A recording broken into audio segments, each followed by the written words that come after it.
Call meeting to order, roll call, Larry Murphy here, Brian Manson here. Steiner here. Amy Lane, Police Department. And Brett Palick, zoning administrator.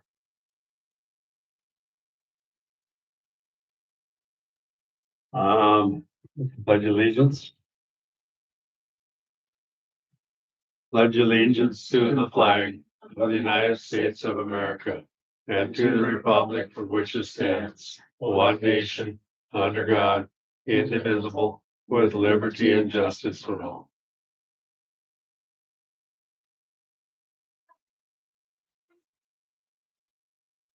Okay, no hearings, so we'll go to the approval of the agenda. Where do you want to add Jensina? E? Yeah, is that all right? Yeah, it doesn't matter, I'm staying. Okay. As long as I'm here at school. Okay, approval of the agenda. You wanna? Oh, I mean, approval of the minutes, excuse me. Was vote on the agenda. Have a motion? I'll make a motion. I'll second. Have a motion and a second for the agenda discussion. All in favor signify by saying aye. Aye. Opposed, motion carried. Now we have the approval of the minutes.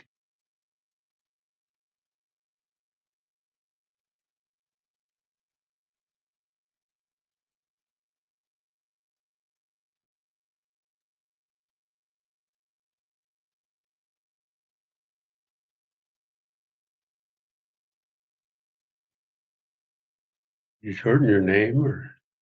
Me? Oh, does it just say Gagnon on it?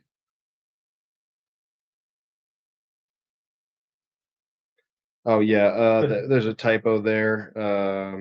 That should be, what did we have? We had 11 May, I think. I will make that correction. Yeah. 11 May. Yeah, that's right under number 5, main motion to approve the 11 May, 2026 PC minutes.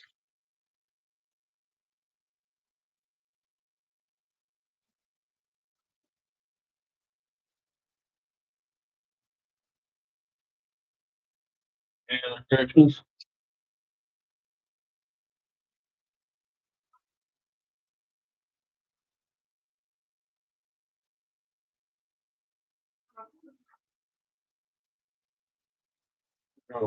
Approve the minutes, there's no corrections, other corrections? I'll make that motion.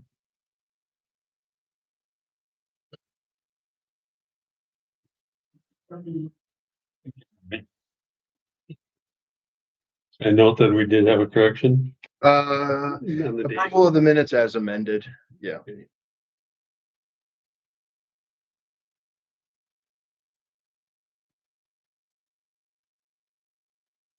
New business, permitting update. As the commission can see, we, and this is current as of today. We have 13 permits and golly, we got some new houses going up. And it's, well, I mean, it's kind of starting. There's a few other permits that are going to be coming in for houses as well. But this is what we got so far. You gotta be running out of lots pretty soon. Well,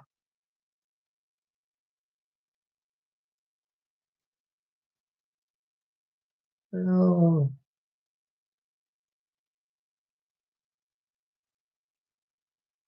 we still got a few kicking around.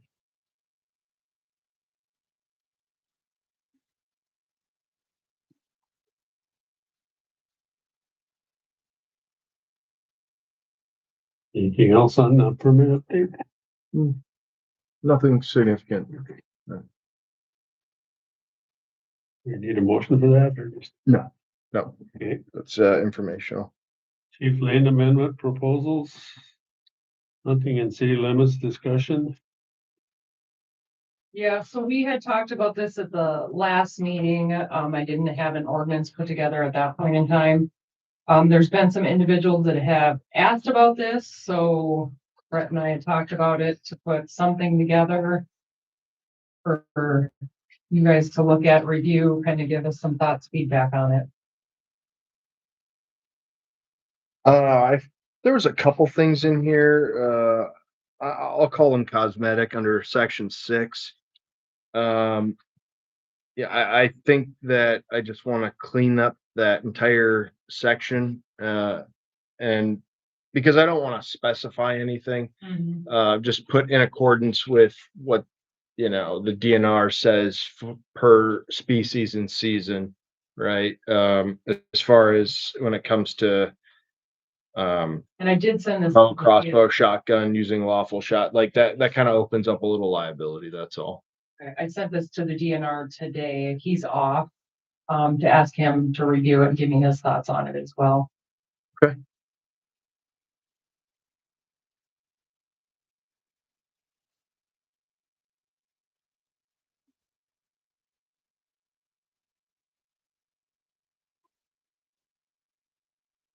But otherwise, that was like the only thing I really found when I looked through it. You'll have to give me some sample wording, what you're really looking for, because if we get into seasons and all that. Well, as no, far as what's in I detail, have a statement that Okay. I'll send you to replace all that. So basically, we just permits on hunting regulations. Yeah, like it's basically use the applicable firearm for the applicable creature during the applicable season. That's all. Yeah, and I mean, it does have prohibited,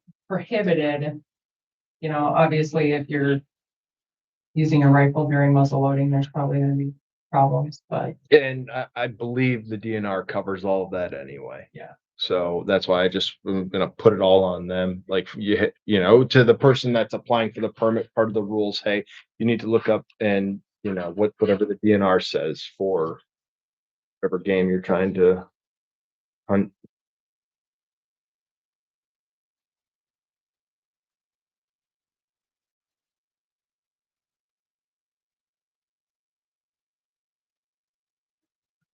Section 12, appeals, right? Any denial, suspension, or revocation may be appealed to the city council within 14 days of written notice. Yeah, I think there's gonna be a little bit of gray area in there because, what if we don't have a meeting? And I'm not gonna call a special meeting or an emergency meeting just to address this. so. Well, and so my other thought is like, maybe appealed to the chief of police and maybe put the city clerk in there, because when we start talking appeals, we're starting to talk about like, the judiciary. I always want to keep that as starting at the lowest level possible, so it has a lot of room to progress. And if you're gonna like deny, suspend, or revoke someone's permit, right? There's gonna be a really good reason. Well, You know yeah, what I mean, like if it has to come to us, like chances are you're already involved. right, and the only time they would be denied is if it doesn't fit the criteria to be approved, a permit to begin with.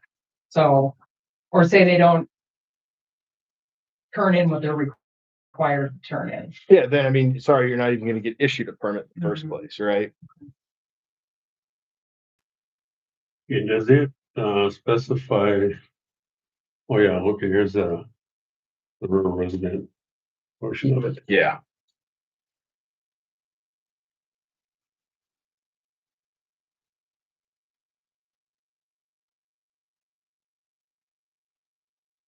Any other comments? No, I think this is a great work in progress. I mean, I think we're gonna wait for feedback from the DNR.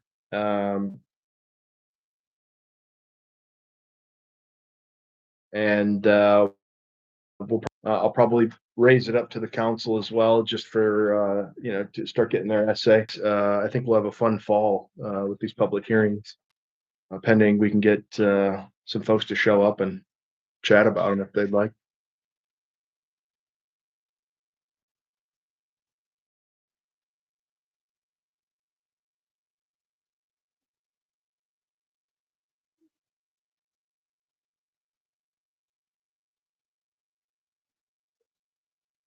Hey. We have do we want a motion to have this?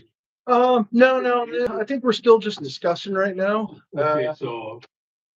Any other comments, I guess, basically? Yeah, Concerns that you guys see, I know, when we had a regular meeting on Monday, I just let him know that we were working on this and there was, are rightful in city limits and, you know, it's, if you look at the rural residential, I mean, there are people who own a lot of land.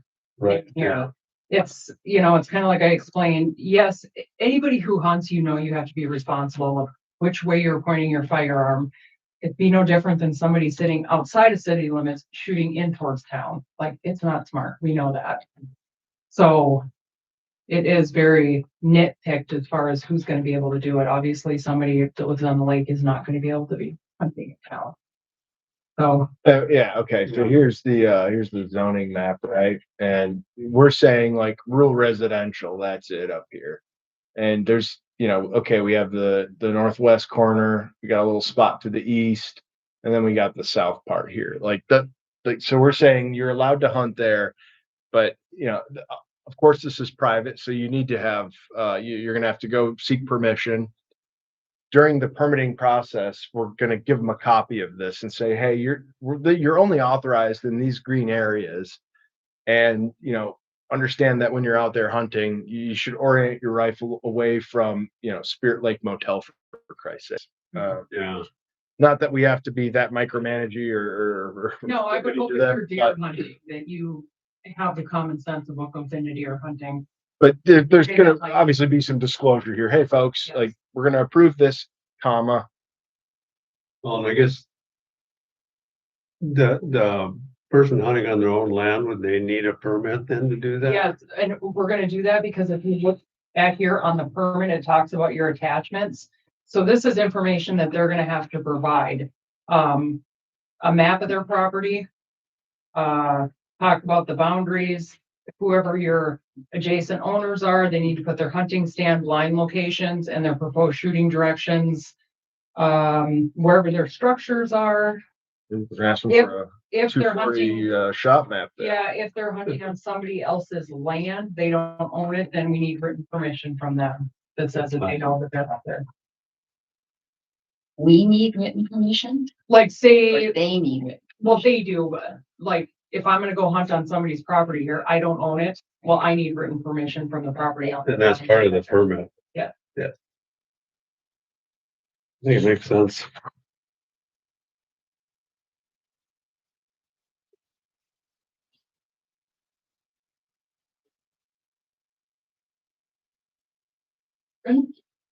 Uh, Commissioner, have any more questions for Chief on this? Hey. Anybody else? We'll keep plugging away and Thank you. we'll keep everyone up to date with modifications and everything, but I don't think we'll see too much more than what's discussed tonight. Thank you. Okay, moving on. To the tentative upcoming planning and zoning projects. Yeah, just some things that were brought to my attention. And because a lot of times it's the first time that we've done this in a really long time, or you know, in my case, a lot of this stuff, first time I've ever done it. Well, we have this individual that lives here up Fern Avenue Southeast, right? And you know, I had a conversation with him about his this deeded right away right here, this deeded row, excuse me. And he wants it back because it's basically a driveway for him, right? There's no utilities or anything, and you know, we basically talked the process on, you know, how does that happen? What's it look like? And in this case, to get that back, to even start the conversation, you have to present the city with a petition. And the petition should include, you know, all affected properties, which would basically just be this residence and this residence. And basically tell, you know, ask the city, you know, hey, I want this back. This is why. This is the properties it affects, and they're okay with this course of action, right? Okay, so those residents, that that you're looking at, they're not affected by that? I mean, so the driveway for this residence is actually right here on 10th. Okay, And so it would realistically stop like right there. And it would just affect a corner of his, but ingress egress from his properties, right? You can see his driveway right there. So no impacts really, but because it abuts it, we would still say like, hey, if for the petition to carry weight, you should get your these adjacent homeowners. And that's the conversation I had with them. So essentially the petition would come to the planning commission in which which, should basically vacate that. and from the planning commission, we would talk about it, make a recommendation to the city council. And then it would come back to the planning commission for a public hearing. And then once the public hearing's successful, back to the council for accepting that recommendation. So what is that property zoned as now, residential It is R1. or one? Yeah. And would that change anything or? I mean, no, it wouldn't do anything. I know Ron was talking about where is it? It's this piece right here. Okay, And Ron really didn't say too much about it. He gets the plow down there once in a while, but when you look at it on GIS and we really zoom in here, you can see that when they just plug this in there, the right of way just the huge row right here just cuts this property right in half, like. like his house was on the right of it, is that? Yeah, right. Like, so that doesn't make much sense. And I asked him like, hey, I'd really love to get some, because we talked about this, and I'm like, hey, I'd love to see, your site survey and everything and all your legal description, so I can let the county know that the deeded row is, it's over your house. We're just gonna plow your house. So yeah. Why did they do that in the first place? I don't know. A bit before my time. Did he actually own the property when it was Yeah. subdivided? He did then. Yeah, and So he's on a little expense in there. yeah. Well, the thing is it's the buildable area. There's not a lot because it's all swamp and bog. So I mean, there's like this area kind of here that's okay to build, I guess. And then I think maybe up here is okay, but everything else it starts getting real soupy.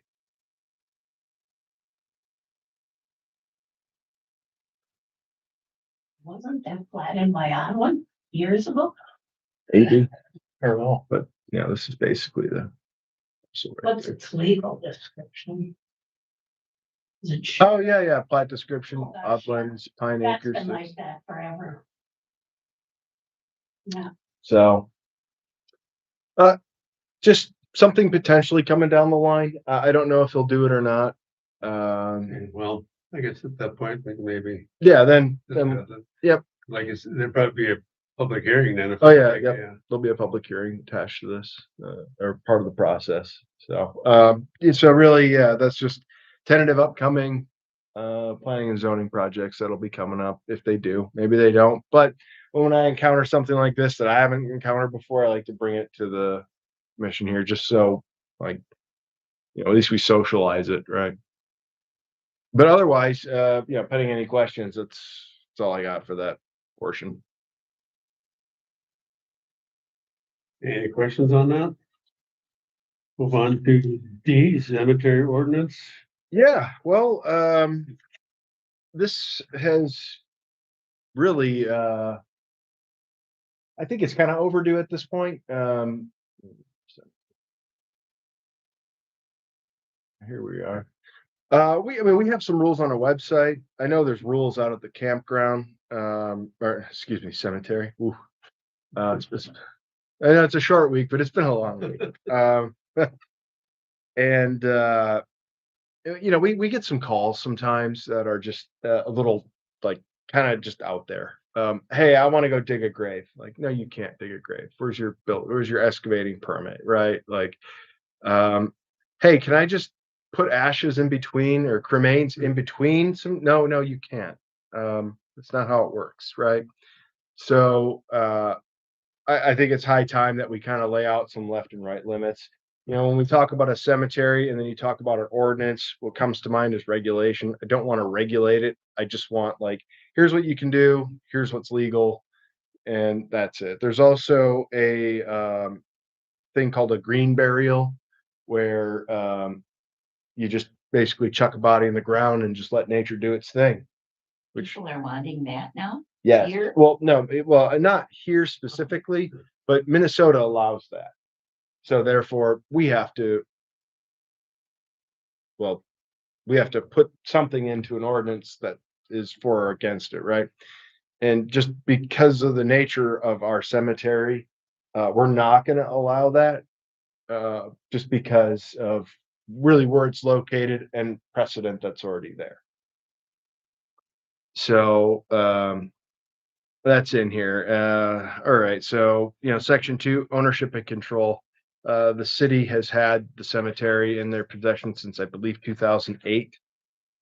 So the city of Monaga retains full ownership, control, operation, and maintenance.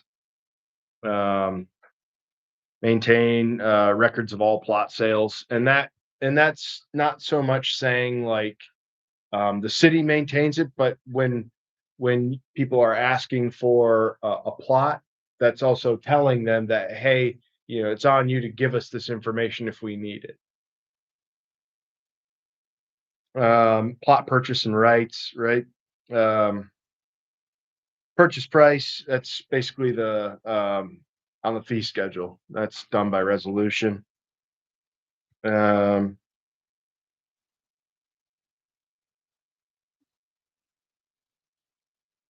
and the other thing, no cemetery plot or right of interment may be sold, assigned, transferred, or conveyed except as permitted by Minnesota law and upon approval and recording by the city. Um, you know, I think what happens is people will buy, you know, 2 plots or 4 plots, right? Like, hey, we want to get buried here, and then a year later they're like, well, actually, we changed our mind. We're going to get buried somewhere else. What do we do, right? Well, I want the city to be able to be involved in that conversation where, you know, for whatever price you paid for those plots, hey, we'll just buy them right back from you, or you feel free to sell them. But if you do, you know, you have to tell us. So it's recorded. So it's recorded, exactly. So we want to be involved in the process. And not so much as like a control a feature, but so much as again just keeping the Right. documentation and records straight. Right, can I make a comment on that? Sure. There was something about, it's something I read, that you can't resell it for any more than you originally paid. Correct. So if they can't come and buy up a bunch and then go sell them for $500. Yeah. Is that in there, that it has to be the original purchase? Let me look. We had to do that with a couple when I was here. Cause we have the record of how much they paid for them, so. Have they changed much over the years? No, not really. It's, I think the most they Oh. is 150. Okay. You know, now they're 250, and it's really 250 of it's perpetual care, but. Yeah, Yeah, You know, I don't have that specific language in there, but It's I- written someplace, and it it is. might have came through the original documents when the cemetery association transferred it to the city. Well, I mean, those records that Diane wrestles with, they're not the best. Oh, I know they're not. would the county have records of that? No. No. Cities? Mhm.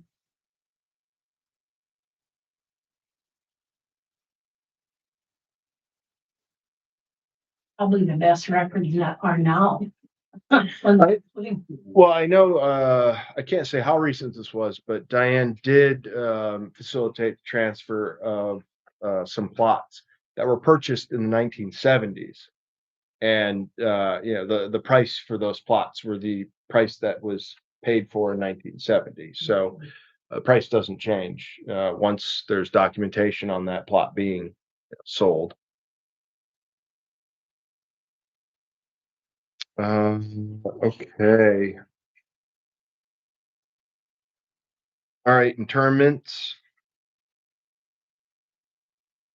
Basically not allowed until the city says it's okay, which means that you gave us documentation, which is either a certificate of disposition or a certificate of cremains. Casket burials, I mean, one casket per plot. We're not going to stack bodies here. A burial vault or grave liner is required for all full body casket burials. And that's just more concerned about the soil and sinking than it is, about like want to be encased in concrete. Um, and then graves must be excavated by a city approved grave excavation contractor. So that kind of, uh, I'm really still kind of chewing on that because I don't want to give people permission slips, but I also don't want just any old Joe Schmo showing up with a backhoe and then digging his 6 foot down. So I'm probably gonna maybe modify that a little bit, but what are your thoughts? Well, I think I should have control of it out because, Yeah, so maybe keep this as is. well, I think this, I mean, you should have probably like one or two contractors that you want to work with and, And that's I think that's all the city has right now is one or two that actually work it. yeah, So and then they know the guidelines, I guess. Yep. I mean, we get a call, we go out. Have a list, maybe have them be registered with the city or something. Yeah. To,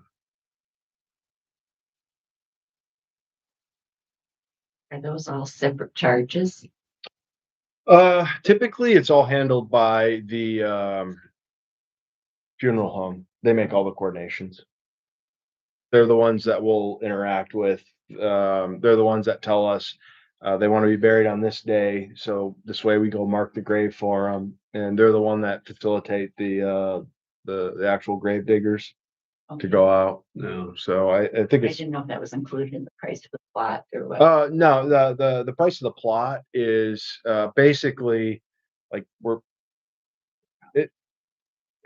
I would hardly even say it's the ground so much as it's basically a fee for us to like take care of everything administratively.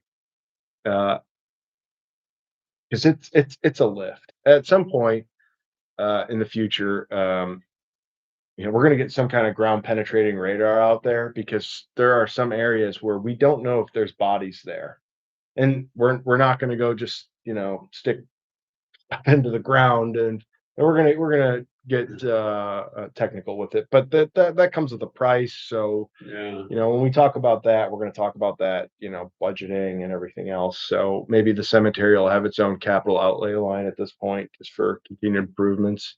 There's also kind of been a little talk about getting a columbarium. No, ossuarium. Oh, what? Ossuarium where the cremains go in. Yeah, like yeah. It's a big, pretty looking structure that you'll buy a niche, and that's where the cremains go. Yeah. You already got one of the things in there. Actually, the presentation for it. It's right next door to Diane said. Yeah, and well, no,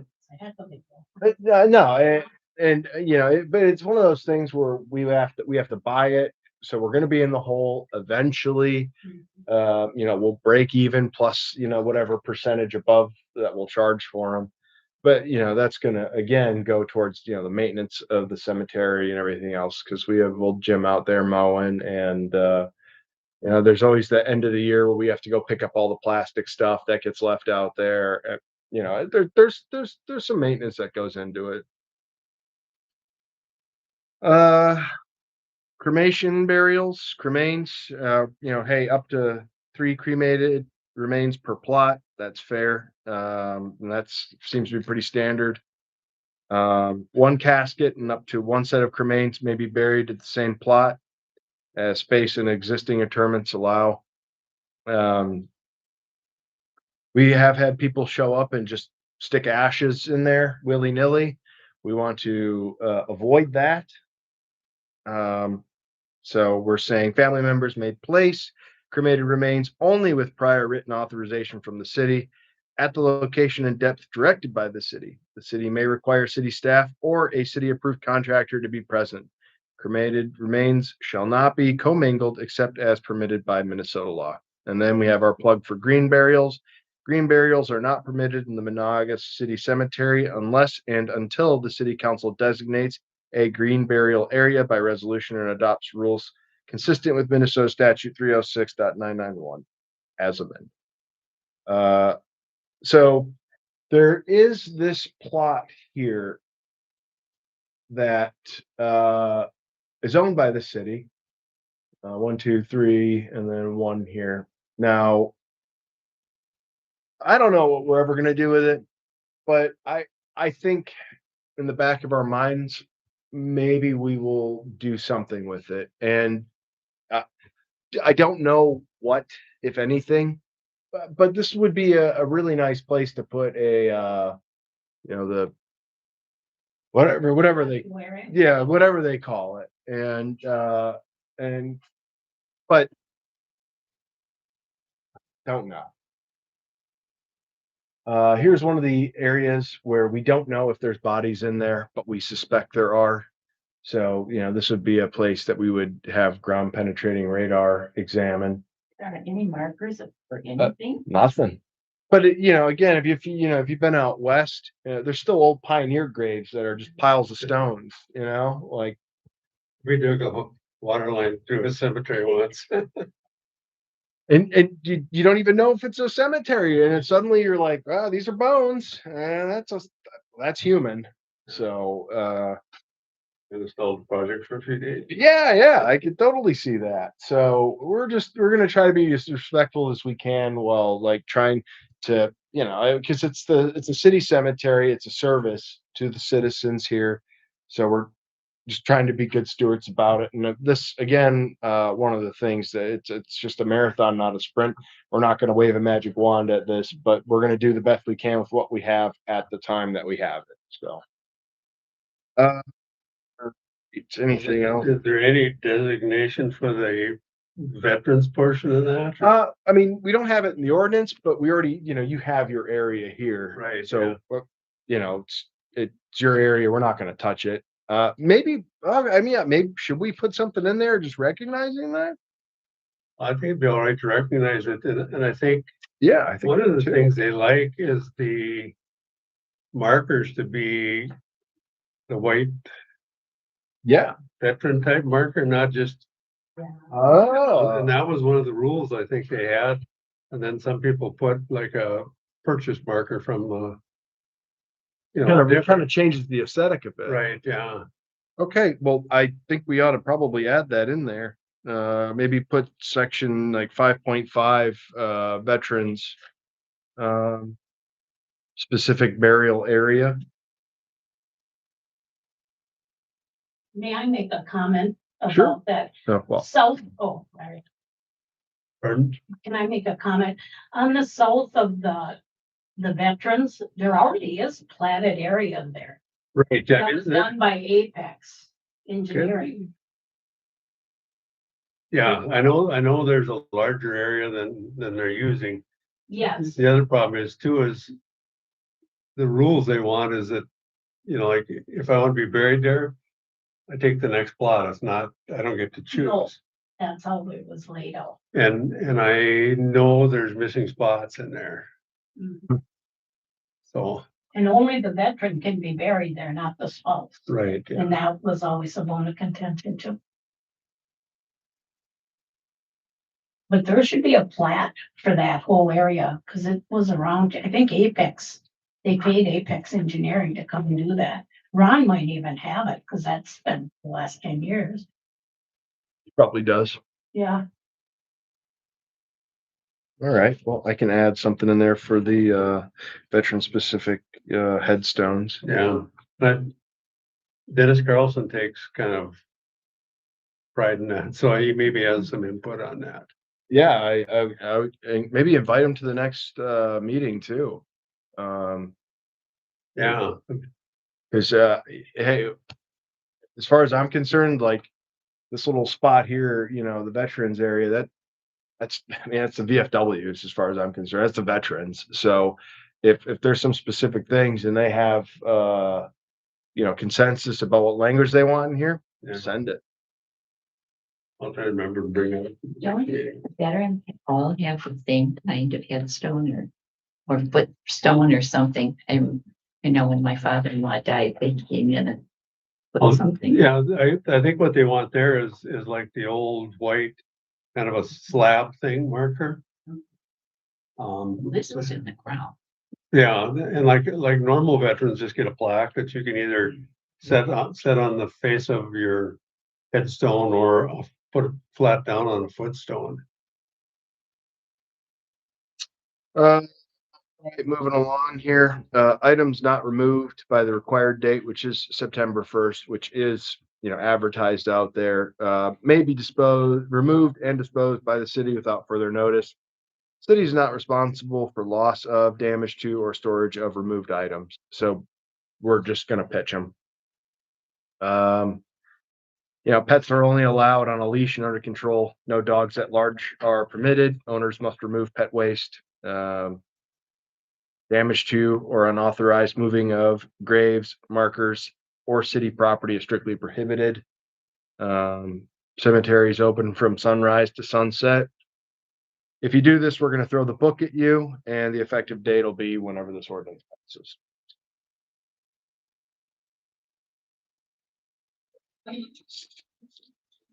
It's good to have something. I agree. It's about time. Yeah. So chipping away at the block here. So I think that yeah, pending any questions, comments, we'll probably see this another couple times as Okay. at the meetings here. So Larry, I'll wait for your feedback on what to put in there for the veteran I'll section. talk to Dennis and, you know, like the only thing is kind of like hearsay, but I know they do have some rules in there, so. Okay. Well, anytime, yeah, anything you have, bring it in, and I'm just gonna carve out a section 5.5 specifically for the veterans area. So, anything you want in there, let me know, and you know, if it makes sense, we'll put it in.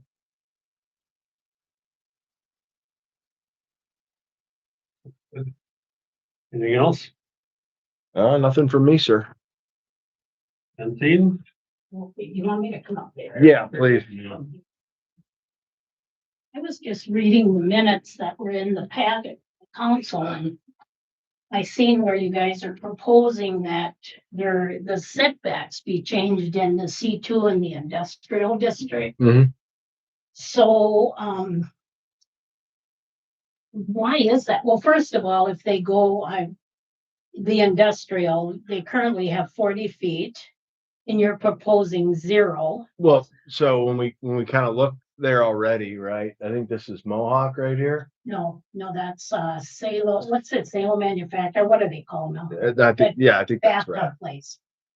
They have 0 feet already, and the Wow. reason why this came up is because he wanted to put a cover over this, and you know, we kind of thought like, you know, well, you can't do that because you don't have the setbacks, but there's no setbacks here. Just on that particular parcel there, across the street, there's the 35 feet. The This church is isn't.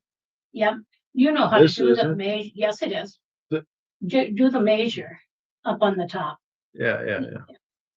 Yeah, those are, yep, from there. Yep, it's 37.5 feet.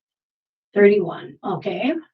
And that's what it used to be then on the others, but the reason that I'm questioning it is because if you go to your ordinance 15139, it addresses parking and unloading.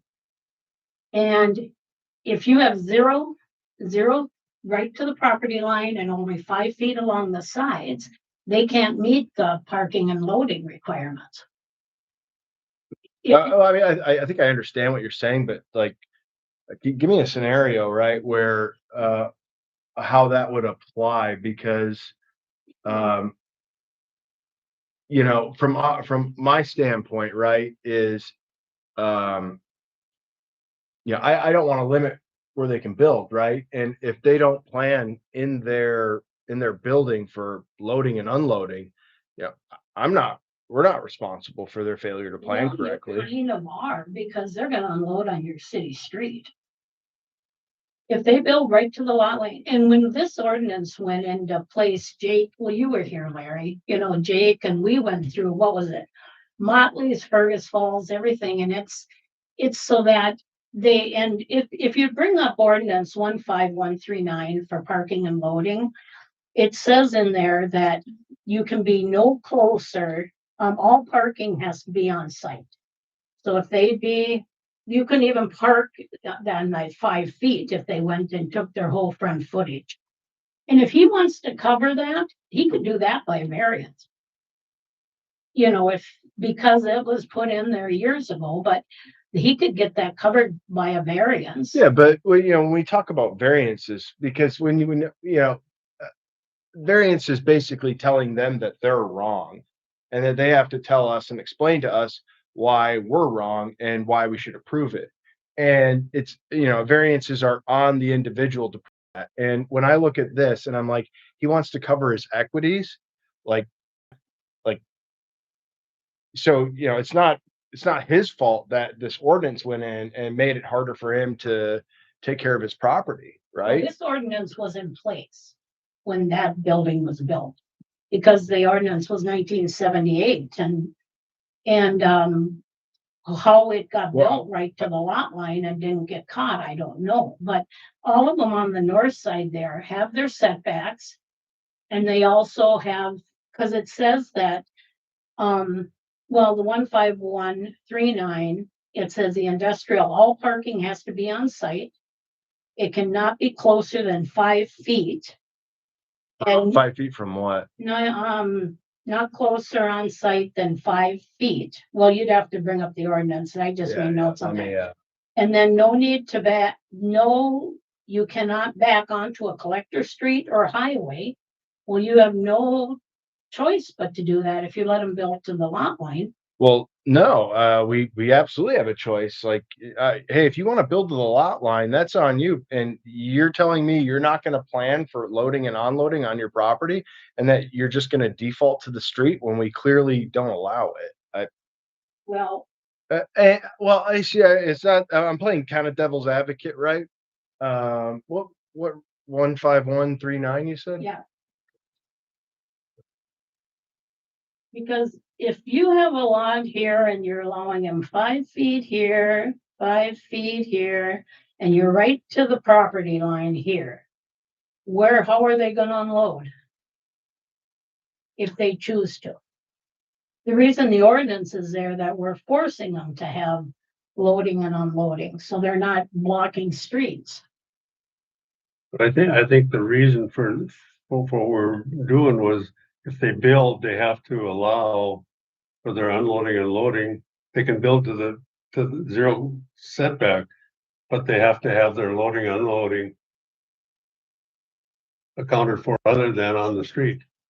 Okay, then if that's gonna be in there, that there have to be. I think that would kind of be a happy medium if we buff that language up a bit, right? Because I think we could add something to the extent that says, in the event that you elect to build to the property line on the front, you must consider loading and unloading in your plan, because you won't be allowed to use the street. I think that would be kind of two birds with one stone there. Well, if you put that language in there, that would give them that if they wanted to come right to the property line over here, well, then this side's all gonna have to be open, because it says that the unloading requirement, let's see, that's probably down in below that. Yeah, okay.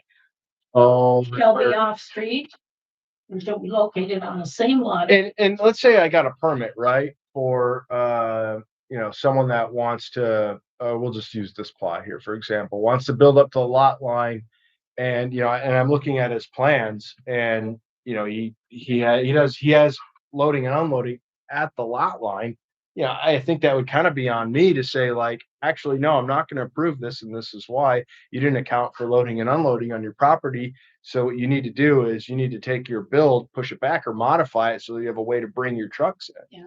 Yeah, I think it basically puts it upon them to And I mean, I think, design for it or. yeah, and I think that's like the whole point of the ordinance is to make it just easy for them to read and say like, all right, I want to do this. Here are the rules. The rules are just easily spelled out. And I mean, because that's, I mean, I credit this ordinance frequently for its just ease of use. And I obviously want to continue that for sure. Because the more we can put on them, the more responsibility to just, hey, double check your work. It always works Yeah. better for But us. what we have now works. That's why, because the people are positioning them back further. Just, I don't know. I just want to deregulate. That's what I want to do. And I think 40 feet's way too aggressive. And I want people to build as much as they can, as much as they want. And in this case, I want to give them the personal responsibility to just do it. And if part of their plans is loading and unloading at their place of business, well, I should be on them to plan for it. And if they give the city a plan that doesn't work, then we'll just tell them it doesn't work and it doesn't meet ordinance, and this is why. Because for every permit I do, there is going to be some kind of fact finding memorandum that accompanies it, and it's not for all permits, especially ones that are painfully obvious that they're approved and setbacks are good. Um, but for any type of gray area where someone could say, "Why did you approve this?" I have a memorandum, um, and Do you have any other cities that allow in their industrial park to be right up to the? I, line? I haven't compared to other cities on this. Okay, we did extensively when we were putting this together. You remember, Larry, it took us what, 8 months, 10 Well, it took months? a while. I remember that too, but there was, so many things at that time we were covering, I Yeah, guess. we did Motley's, I think Fergus Falls, and there wasn't a one that had, and I think Jake just brought up the 40 feet because then a semi could pull totally off the road. Yeah, I think one of the reasons was trying to get a lot of these different um properties or zones more similar, like R1 Yeah, and business downtown and commercial areas, get the lot setbacks similar. Yeah. Was the Well, reasoning for that. There's also a problem because this isn't your own only industrial area. So is the Guap elevator. That block is industrial. So if they build right to their lot line, whatever, you got trucks coming in there constantly. So I don't know, but I'm just saying, well, I mean, this is the great part about it is like we can amend ordinances as we want, and Yes, and we can. this is just something that we looked at and we're like, does this really make sense for what we have right now? Uh, I don't think it does. Uh, and again, like I'd love to just deregulate. Like I don't. I think more rules just kind of hurt business. Again, I truly understand the point you're making, and my only counter is, maybe strengthen the loading unloading language, and it's kind of on the city to do our due diligence to make sure that the plan that you present us works. Because okay, let's say, because yeah, I see that little spot of industrial up Yeah. there. Or and that was done years ago. I just And they- because when you look at it, it's like, what's this little blue guy doing here? Yeah, Um, because the elevator had always been there. okay, well, it's not blue here. It's Right it's across this the right road. here. Yeah, But okay, so let's just say that they sell it, right? And they're going to build something completely new there, and they give us a plan where it's just this big giant concrete box that they're going to have some stuff in, and they like tell us what they're going to do, what their plan is. It's got to come to the city for approval. And as soon as would see something that would, like, hey, I have semis coming in here 3 times a day. Like, okay, well, where are you putting them? So no, I'm sorry, I can't approve this because, you know, our ordinance doesn't allow for you to load and unload on city streets. So you got to make some room. Well, that was just my concern, so. Well, I think we'll probably, I'll go back to the drawing board on it and take a look because, as long as it makes sense and the language is there, just kind of where I'm at with it. So really what we have it set up now is we're telling you, you must have a 40-foot setback, assuming you're gonna have trucks. You know, and I think the other side of that is, okay, you don't need a 40-foot setback anymore, but if you do use trucks, you have to build that into your plan. That's what the industrial park is about. It's truck. That's the type of business that's, you know, it's zoned for. So, But they have to allow for it on their own property. yeah, exactly. But if you Oh, bought the whole front, you know, but if the plan has parking and loading, then it's not a problem. Maybe it should be subject to parking and loading requirements. And I think that's great language. Yeah, I Because feel- then they you can can build here. here, but you gotta do your. Well, and I think, you know, if they come in with a plan and they're gonna be unloading and unloading, they gotta move that building back to allow for it. Yeah. Yeah. Yep. No matter what the ordinance says. Yeah. Because they have to be off street That's for right. parking. The parking and loading is the biggest part of our problem with some of these businesses. Because, you know, the wrong type of business got built in the central business district, and that's why we have all them trucks and forklifts in the street down by the lumber yard. You know, and it's kind of gets congested and it's gonna be worse, you know, but,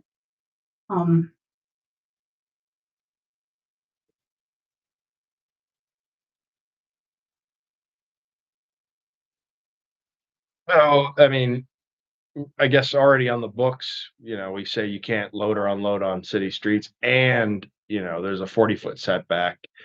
So I guess in this case, I just, you know, we're just gonna pick one. And that is you can't load or unload and then kind of leave it up to the individuals to interpret that and plan against that. well, if they're coming in with semis, they're gonna have to have a pretty decent size opening to get in and do it. And then on a different note, when you have the map up there for, down the industrial park. Oh, yeah. The GIS. Where the city sold Hilica, that right away, This one up here? no, it's over. Just go further. Yeah, right there. I If, remember yep, this. if you click on that for ownership, Does it still have us on there? yep, that means it's been tax exempt all this time. Well, Wow. we just did that though. No, we did it before I left and I've been gone for 18 months. You better make sure he records it.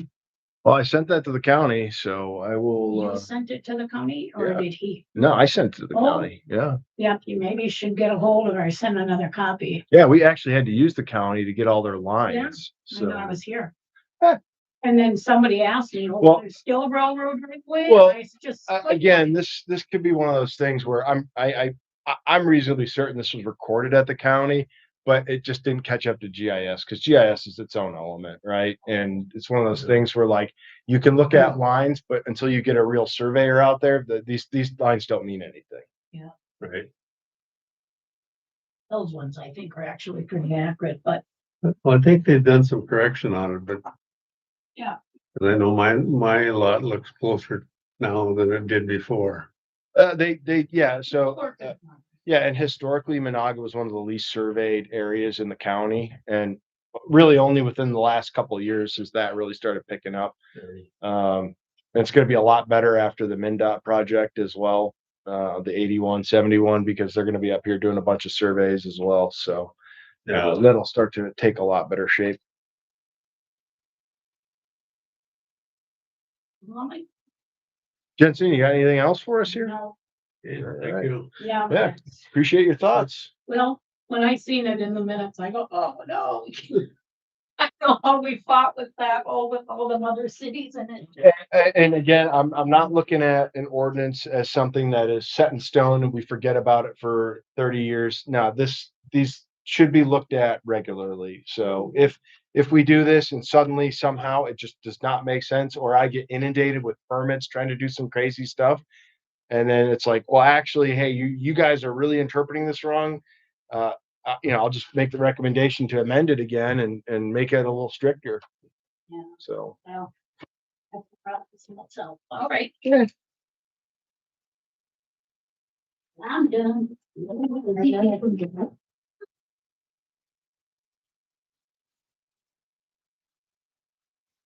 Okay, anything else? New business? Old business? nothing here. Next meeting? Next meeting is gonna be August 6th.